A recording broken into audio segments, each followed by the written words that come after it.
Kamusta? Long time no see Ini ang episode 3 sang mga Hiligaynon words.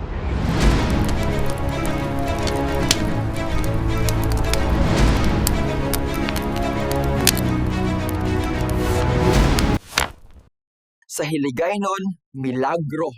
Sa Filipino, himala. In English, miracle. Sa Hiligaynon, banglid. Sa Filipino, bangin. In English, cliff. Sa Hiligaynon, balaan. Sa Filipino, banal o sagrado. In English, holy or sacred.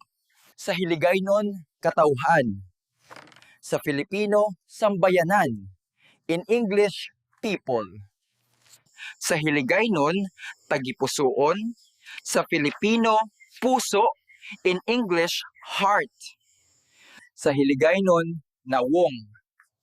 Sa Filipino, mukha. In English, face. Sa Hiligaynon, ambahanon. Sa Filipino, awit o himno. In English, song or hymn. Sa Hiligaynon, peligro.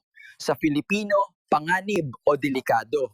In English, danger or at risk.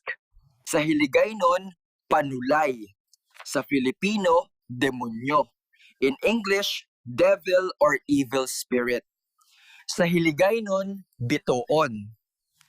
Sa Filipino, bituin o tala.